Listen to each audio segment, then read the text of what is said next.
Start करेंगे आगे। हमारे पास इस क्वेश्चन का फर्स्ट पार्ट प्रीवियस वीडियो में हो चुका है and now is your duty to note each and every question from there. Okay, those who haven't attended the classes and those who have attended the classes, note the first part from the video. Last video I have already uploaded. That was quite short video. You just need to watch it. If you have already understand the question in the class, just scroll the video and take a screenshot and then you can note it down. Who is saying to see all the videos complete? But there is always excuse coming in the class that you haven't sent the photo. So please class, video is already shared for you. And in the next class I will check your notebooks. Today I am not going to check. Okay? Today is the literacy for you. Shall we start? Yes. This question is very important. ये मैंने पहले ही बोल दिया था और ये भी बोला था साथ ही कि आपके पेपर में आएगा। 110% इस क्वेश्चन के आने के चांसेस रहते हैं। ध्यान से सीखिए, फर्स्ट पार्ट ऑलरेडी बता चुके हैं, सेकंड पार्ट सीख रहे हैं। क्या है क्वेश्चन? क्वेश्चन ये कह रहा है क्लास कि ABCD आपके पास ट्रेपेजियम है। हो गए? Nobody will move now. किसी की आईज का कॉर्निया इधर उधर ना हो, बिल्कुल मेरे फिंगर के साथ ही आप आईज कॉर्निया मूव करें जब तक ये फिगर समझा रहे हैं। सो ABCD, this is a trapezium.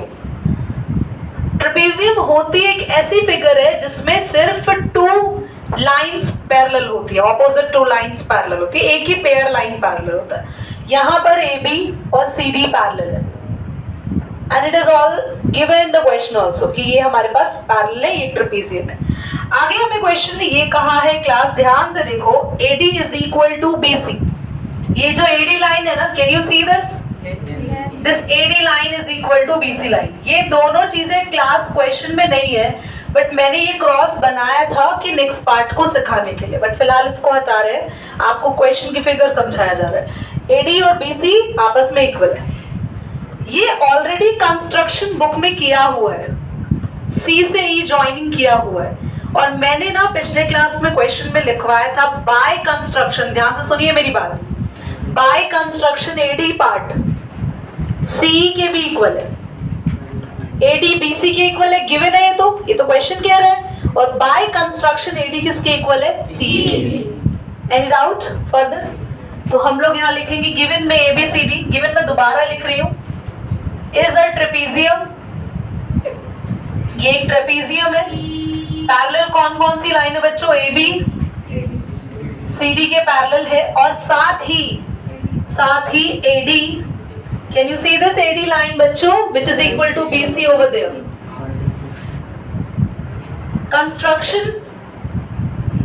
Construction में इंपॉर्टेंट जो चीज हुई है वो क्या हुई है? ये जो AD लाइन है वो CE के इक्वल हो गई है, और साथ ही एक और चीज बाय कंस्ट्रक्शन है, AD parallel to CE। AD equal to this dotted line CE and AD parallel to dotted line CE। तो क्या हुआ है? AD equal to CE and AD parallel to CE, और यहाँ लिख भी दो हुआ क्या है?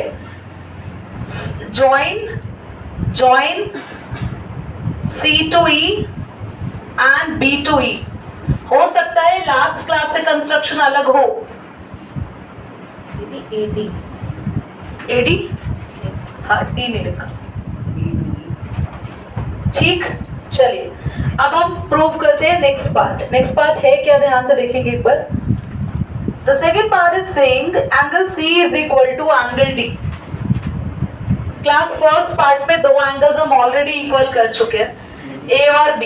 अब हमें C और D वाले एंगल्स इक्वल करने। Let it be 1 2 3 and 4। कौन से एंगल्स ऑलरेडी फर्स्ट पार्ट में इक्वल कर चुके हैं? 1 and 2। आज मैं ना फर्स्ट पार्ट को एक बार वर्बली समझा दूंगी, सारे पार्ट्स जब खत्म हो जाएंगे, ताकि जो बच्चे आज ही इस क्वेश्चन को सीख रहे हैं तो वो एटलीस्ट इस क्वेश्चन के फर्स्ट पार्ट को सीख पाए। Shouldn't the angle C go all the way to C? No, क्योंकि ये तो कंस्ट्रक्शन वाला हिस्सा है। जब अगर एंगल A की बात कर रहे हैं, एंगल B की बात कर रहे हैं, एंगल D की बात कर रहे हैं, वो इस ट्रेपेजियम के अंदर एंगल है, तो तुम C बाहर ले जाओगे। उसने कुछ करा है हमारे साथ ऐसा? C भी ट्रेपेजियम के अंदर वाला एंगल ही होगा, ठीक है। क्या यहाँ तक की बात सबको क्लियर है? Yes. पूछ लो किसी से भी क्या पढ़ा है यहाँ तक। चलिए आगे देखिए। और ये जो सेकंड पार्ट है ना, ये प्रूफ बहुत आसान है, वेरी इजी। क्लास हमें गिवन है, गिवन दैट ए बी, सब कुछ जैसे ए बी यहाँ लिखती हूँ ना, मैं देखा भी करो ए बी कहाँ है। ए बी देखो पैरेलल है डीसी की, ये हमें गिवन है। और आप सब बचपन से जानते हो अगर ऐसे लाइन पैरेलल होती है और अगर ट्रांसवर्सल जा रही है तो ये दो एंगल होते हैं एडजेसेंट एंगल। जिनको नहीं पता है अब सीख लो, एडजेसेंट एंगल बोलते हैं, एडजेसेंट कहते हैं या को इंटीरियर एंगल कहते हैं, एक ही बात है। दे आर एडजेसेंट एंगल और दे आर को इंटीरियर एंगल, और इनका सम होता है 180। तो क्लास एंगल 1 और एंगल 3 एडजेसेंट एंगल, इन दोनों का सम 180। अगर समझ आ गई है इतनी बात पे पूरा क्वेश्चन, तो मुझे मेरी मेहनत पे फक्र है। अब देख लें आगे, पर वैसे क्रेडिट तो देंगे नहीं दीदी, हमें तो आपकी मेहनत पे कोई फक्र नहीं है, ये तो हमें खुद ब खुद समझ में आया। इधर देखिए एंगल 2 और एंगल 4 यहाँ पर, हाँ ये मैंने ना पूरा यहाँ थोड़ा सा छोड़ दिया, कहीं आप भी ऐसे ही करें। नहीं आप बहुत अच्छे कॉपीराइटर है, आप समझे ना, वो वाला कॉपीराइटर अलग है, आपके सेंस में कॉपीराइटर अलग है। 2 और 4 ये भी एडजेसेंट एंगल है, एडजेसेंट एंगल्स का सम होता है 180। नाउ मतलब so angle 1 plus angle 3 equal to 180 and angle 2 plus angle 4 reason देंगे लीनियर पेयर्स या एंगल्स भी बोल सकते हैं, पर दो है ना तो पेयर्स ही लिखा करो, लीनियर पेयर्स। ओ भाई लीनियर, हाँ तुम लोगों के भावनाओं में रह गई। आइए इधर, ये इक्वेशन 1 है और इक्वेशन 2 है। बेटा अगर इक्वेशन में, दो इक्वेशन में इक्वल टू के राइट साइड वाला पार्ट इक्वल है, तो क्या हम दोनों इक्वेशन में लेफ्ट साइड पार्ट को इक्वल कर सकते हैं? Angle 1 plus 3 equal to 180 and 2 plus 4 equal to 180। अब जब इन दोनों का सम 180 आया और इन दोनों का सम 180 आया, तो क्या ये पेयर्स आपस में इक्वल है? इधर देखो, इक्वेटिंग, भाई अगर यहाँ नहीं दिख रहा है तो चेयर्स इधर शिफ्ट करा दे। इक्वेटिंग इक्वेशन 1 एंड 2, तो एंगल 1 प्लस एंगल 3 इक्वल हो गया 2 और 4 के। अरे भाई एंगल को गलती से बना दिया, ध्यान से देखो। एंगल 1 और 3 2 और 4 के इक्वल हो गए।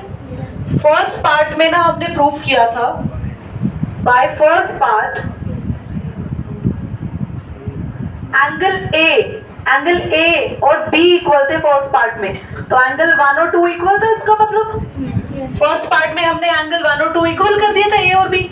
तो जो चीजें इक्वल होती है वो कैंसिल हो जाती है, बचे क्या? पर यहाँ पर मत कैंसिल करना, नीचे कैंसिल करना। फिर से लिखेंगे angle 1 plus angle 3, angle 2 plus angle 4। 1 और 2 कैंसिल हो जाएंगे क्योंकि दोनों एक दूसरे के इक्वल है। प्लीज बोर्ड पे देखो, therefore यहाँ hence angle 3 equal to angle 4। Done, ठीक है। और एंगल 3 और 4 क्या है इनका फाइनल आप नेम लिख सकते हैं, B इक्वल टू D और C। करिए बेटा। Okay now please don't waste your time. अभी हमें क्या करना है, ट्राइंगल ABC एंड BAD को कॉन्ग्रुएंट करना है, इसीलिए इसको ज्वाइन किया था। देखो इधर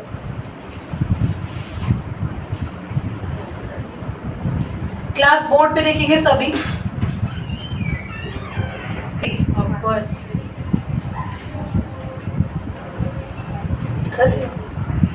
सो क्लास ध्यान से देखेंगे, दो ट्रायंगल को कॉन्ग्रुएंट करना है, तो फिर से 3 रीजंस आप सबको उसको कॉन्ग्रुएंसी के ढूंढने होंगे। सो फोकस सबका यहाँ पे। रीजन अगर तुम लोग को एक बार समझ में आ गए तो इक्वेशन आप बहुत आसानी से करोगे। ध्यान से देखो, ABC, yes ABC, ABC triangle, can you see the triangle?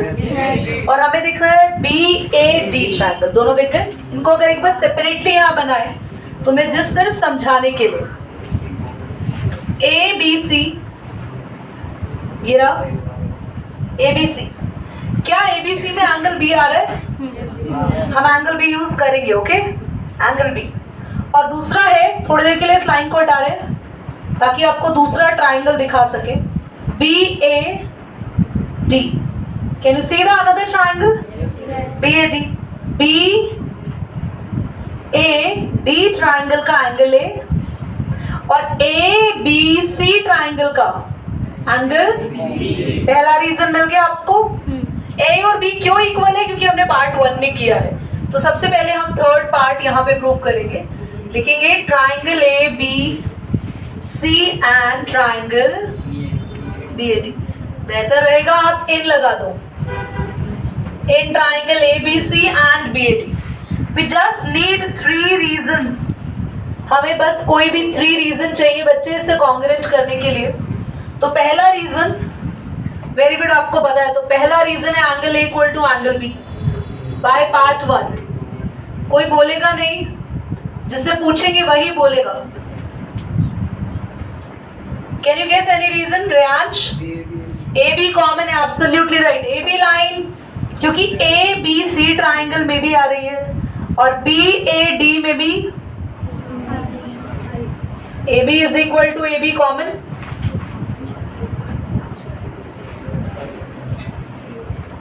Third reason के लिए आदित्य,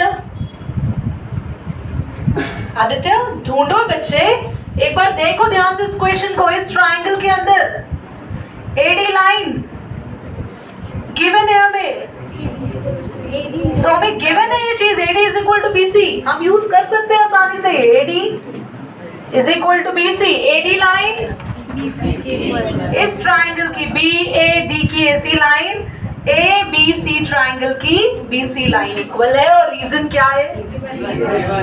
क्या है? तीनों पॉइंट्स क्लियर हो गए?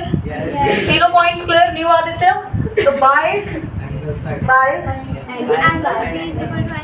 एंगल सी और डी नहीं ले सकते। वेरी गुड क्वेश्चन, क्योंकि हमें बस एंगल डी इतना ही मिला ट्राइंगल के अकॉर्डिंग। इस ट्राइंगल में इतना सा ही एंगल डी है, पर क्या हमारे पास एंगल डी, हमने सिर्फ इतना हिस्सा प्रूव किया है या पूरा? We cannot take angle D and C. No, D by 2 भी नहीं ले सकते। क्या आपके पास प्रूफ है कि ये सिर्फ हाफ ही हिस्सा है? No. अभी जब 3 रीजन मिल गए तो बस यही 3 पे ध्यान दो। बाकी गुड क्वेश्चंस के जो आप पूछ रहे हो कि क्या हम वो ले सकते हैं, समझ में आ गया। डी और सी नहीं ले सकते। बाय एंगल और 2 साइड है, तो side angle, side congruency rule, triangle A B C बच्चों कॉन्ग्रुएंट हो गए बी ए डी के, हेंस प्रूव्ड। ठीक, चलिए स्पेस खाली है बेटा, लास्ट पार्ट भी देख लो। आप ध्यान से देखो तो डायगोनल एसी, एसी लाइन क्या ए बी सी ट्राइंगल में आ रही है? और diagonal B D, B A D triangle में आ रहा है। बच्चे आपको पता है ना, अगर 2 ट्राइंगल आप कॉन्ग्रुएंट कर चुके हैं तो आप उसकी कोई भी साइड और कोई भी एंगल अब आप इक्वल कर सकते हैं। आपको पता है? नहीं, डाउट है ना? पॉज कर दो। हमने क्या करा है, इफ ट्राइंगल्स, कौन से ट्राइंगल देखो बेटा, ए बी सी कॉन्ग्रुएंट हुआ, कौन से ट्राइंगल का? अगर 2 ट्राइंगल्स कॉन्ग्रुएंट हो गए तो अब आपको कुछ नहीं लिखना, आपके पास सारे रूल्स आपके इन हैंड है। आप सीधा लिखोगे बाय सीपीसीटी। अगर दोनों, क्योंकि बाकी सबने चैप्टर 7 यहाँ पढ़ा है ना, एक्सेप्ट आई थिंक आप दोनों ने नहीं पढ़ा, साधना ने भी चैप्टर 7 नहीं पढ़ा यहाँ पे, यहाँ नहीं पढ़ा, वैसे पढ़ा है। तुमने वहां नहीं पढ़ा था चैप्टर 7? एक दिन में पूरा सेट। अभी पॉज करके बात करेंगे। बाय सीपीसीटी, ये रूल का नाम फुल फॉर्म है, मैं तुम्हारे लिख रही हूँ यहाँ पे। इस फुल फॉर्म को आप लोग अपनी नोटबुक में लिख लेना। Corresponding parts of congruent. आप भूल जाते हैं बार बार, इसकी 3 गोली सुबह शाम खाओ। Corresponding parts of congruent triangles, ये फुल फॉर्म है, दोबारा सीखो। तो बाय सीपीसीटी लिख के अब आप इनके कोई भी दो पार्ट इक्वल कर सकते हो by CPCT AC equal to AD hence बेटा ये प्रूव्ड बोलना मेरी क्लास को अच्छे से आता है, बोल चुके तब भी नहीं मानते। AC diagonal equal to BD diagonal, okay. तो आते हैं अगले क्वेश्चन पे जो कि लिटरली बोल रही हूँ वेरी इंपॉर्टेंट वन है, क्योंकि देखो अब आपके पास ना ऑप्शन नहीं है अब क्वेश्चंस को ना इंपॉर्टेंट कहने का, सब काट दिया, बचे कुछ 4-5 क्वेश्चंस है और वो भी इन्होंने इंपॉर्टेंट वाले ही छोड़े हैं, क्योंकि जो हुआ करते थे पहले इंपॉर्टेंट वो थे जिनको मैं टिक लगवाती थी ये आएगा ये आएगा ये आएगा, अब वही बचा है बस, बाकी तो हटा दिए। तो करने ये क्वेश्चंस पढ़ेंगे एट एनी कॉस्ट, ध्यान से देखेंगे क्लास, क्वेश्चन बहुत अच्छा है। क्वेश्चन नंबर 4 है हमारे पास न्यू बुक एंड 8th है ओल्ड बुक का question. Show that the rectangle which is having a diagonal AC, angle A as well as angle C, show that ABCD is a square, ठीक है, bisect कर रहा है वो, और BD bisect this. चलिए ध्यान से देखो, पहले क्वेश्चन समझो, क्वेश्चन की वर्डिंग क्या है। क्वेश्चन कह रहा है एक रेक्टेंगल है आपके पास ABCD, सो हमने यहाँ रेक्टेंगल बना दिया, ABCD एक रेक्टेंगल है जिसमें डायगोनल, डायगोनल वो होता है जो किसी 4 साइडेड फिगर में दो ऑपोजिट कॉर्नर से जुड़ने वाली लाइन को डायगोनल कहते हैं। किसी भी 4 साइडेड फिगर में दो ऑपोजिट कॉर्नर से जुड़ने वाली लाइन डायगोनल है। ऋषि अब क्लियर है? और ये बोला है ये जो डायगोनल है ना ये एंगल A को बाइसेक्ट कर रहा है। बाइसेक्ट का मतलब जानते हो कि इस एंगल को 2 इक्वल पार्ट में बांट रहा है, कि यानी कि एंगल 1 एंगल 2 के इक्वल होगा और एंगल 3 एंगल 4 के इक्वल होगा। क्या इतनी बात समझ में आई? दोबारा समझो, क्वेश्चन कह रहा है ABCD रेक्टेंगल है। रेक्टेंगल की खास बात होती है जिसकी ऑपोजिट साइड्स बराबर हो। रेक्टेंगल के बारे में जानते हो इतना, और रेक्टेंगल का हर कॉर्नर एंगल 90 डिग्री का होता है। ये भी 90, ये भी 90, ये भी 90, ये पूरा भी 90, ठीक है। This is rectangle. रेक्टेंगल की कौन सी साइड्स बराबर होंगी? AB इक्वल होगा CD के, सिमरन AD इक्वल होगा BC के, और एंगल AB 90, B भी 90, C एंड D 90। ये तो हमें पता है क्योंकि ABCD एक रेक्टेंगल है। प्रूव करने को बोला है कि अब ABCD एक स्क्वायर बना दो।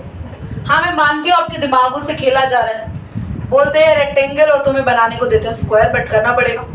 स्क्वायर और रेक्टेंगल में बस एक चीज का फर्क है, स्क्वायर, पॉज करिए, बोलना नहीं कोई भी, बहुत सीरियस मोड पे इस क्वेश्चन को समझो। तो क्लास क्या डिफरेंस होता है रेक्टेंगल और स्क्वायर में? स्क्वायर की ना सारी साइड्स इक्वल होती है और एंगल वही चारों 90 कॉर्नर वाले। तो हम बस इतना सा काम करेंगे, ऑपोजिट साइड्स इक्वल है, हम AB साइड DC के इक्वल है, पर हम AB को BC के इक्वल कर देंगे, जिससे ऑटोमेटिकली सारी साइड्स इक्वल आ जाएगी। देखो AB DC के इक्वल पहले से ही थी, हम AB को किसके इक्वल करेंगे? अच्छा BC पहले से ही किसके इक्वल थी ऋषि यादव? सारी साइड्स इक्वल हो गई। बस हमें याद करो वो टाइम जब आप छोटी क्लासेस में पढ़ते थे, कॉन्सेप्ट तुमने सीखा है, ये ऑपोजिट साइड्स इक्वल है, ये रेक्टेंगल है, हमें सारी साइड इक्वल कर देनी है और इसको स्क्वायर बना देना है। जब भी ऐसी कोई सिचुएशन आए तो ऑपोजिट साइड्स इक्वल हो, तुम्हें सारी इक्वल करनी हो तो तुम एडजेसेंट इक्वल कर देना, क्योंकि ये तो पहले से इक्वल है।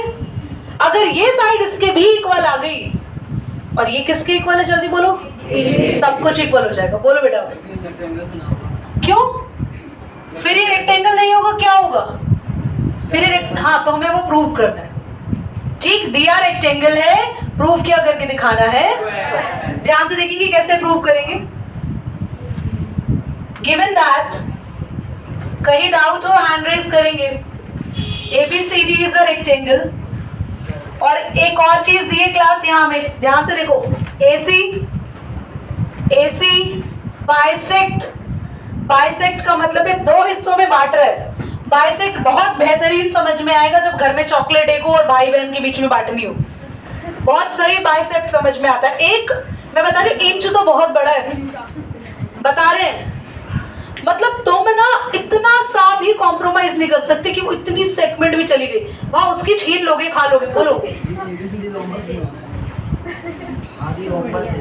नहीं class, ABCD is a rectangle. Question number 8 old book, new book का क्वेश्चन नंबर 4।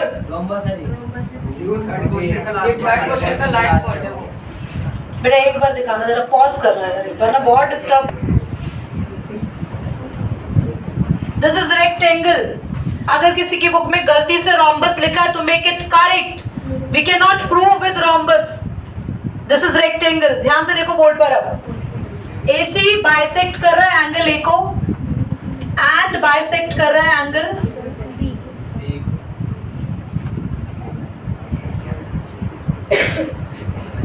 प्रूव करना स्टार्ट कर रहे हैं। आवाज किसी की भी ना है, जिसको डाउट हो लास्ट में पूछेंगे बस।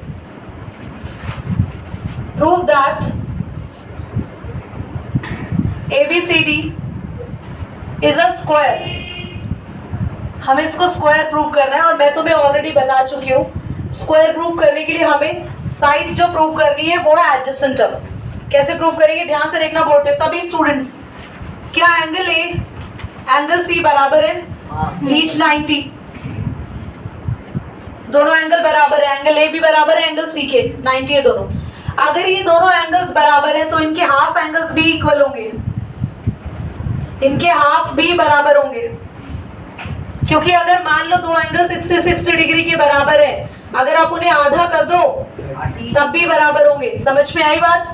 क्योंकि अगर दो एंगल इक्वल है तो उनके हाफ एंगल भी इक्वल होंगे। एंगल A का हाफ है एंगल 1। शिवम थोड़ा इधर हो जाओ बेटा, बाहर कर लो चेयर को। और एंगल 1 है इसका हाफ, या फिर एंगल 2 भी इसका हाफ है। तो एंगल A का हाफ है एंगल 1। क्या लिख दो एंगल 1 इसको? चाहे एंगल 2 भी लिख सकती थी। और एंगल C का हाफ है, यहाँ 1 लिए तो यहाँ भी सामने 3 ही लो, एंगल 3। और आप सबको एक चीज जानती है, जो नए बच्चे हैं वो जरा ध्यान से देखिए। अगर एक ट्रायंगल में दो एंगल्स ही इक्वल होते हैं, कोई भी दो, तो उनके सामने वाली साइड्स इक्वल होती है। इस एंगल के सामने ये साइड बराबर होगी इस एंगल के सामने वाली ये साइड।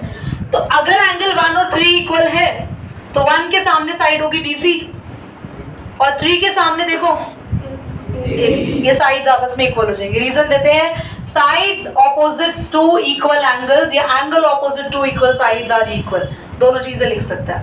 ध्यान से लिखेंगे, यहाँ पे लिखेंगे देयरफॉर साइड्स ऑपोजिट मतलब साइड्स जो सामने है, ऑपोजिट मतलब सामने है, टू इक्वल एंगल्स के सामने वाली साइड्स क्या होंगी? Sides opposite to equal angles are equal.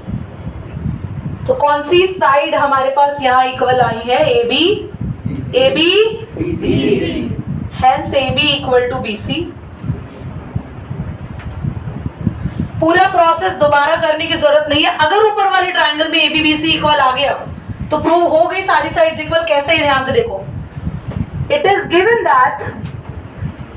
Given that ऐसा दिया था, it is a rhombus, it is a rectangle. ऐसा क्या गिवन था? ये क्या है? एक रेक्टेंगल। तो AB साइड किसके इक्वल थी? जल्दी बोलो। BC।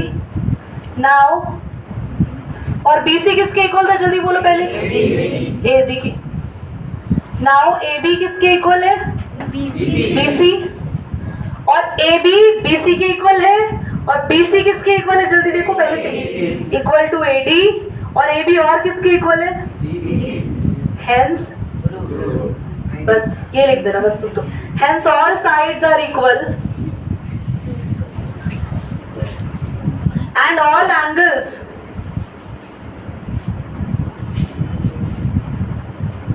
are of 90, so it is a square।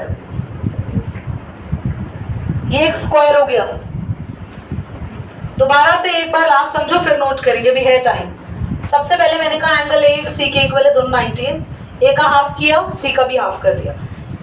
A का हाफ आया 1 और C का हाफ कितना आया? एंगल 3। जब 1 और 3 बराबर है तो 1 के सामने BC और 3 के सामने AB बराबर है। ये चीज समझो, यहाँ थोड़ा कंफ्यूजन हो सकता है। AB साइड पहले से ही DC के इक्वल है। मान लो ये साइड 3 थी तो ये भी 3 थी। अब AB किसके इक्वल आ गई? तो BC भी 3 है और BC पहले से किसकी इक्वल थी? तो ये भी 3। देख रहे हो सारी चीजें इक्वल हो गई। तो मैंने कहा AB DC के पहले से इक्वल थी और BC AD के पहले से, AC के पहले से इक्वल थी BC AD। AB DC के इक्वल थी और BC AD के इक्वल थी। और ये AB अब किसके इक्वल हो गई? सारी साइड्स लिख दो आप एक साथ। AB equal to BC equal to AD equal to DC। All sides are equal, all angles are 90, so it is a square. करी नोट।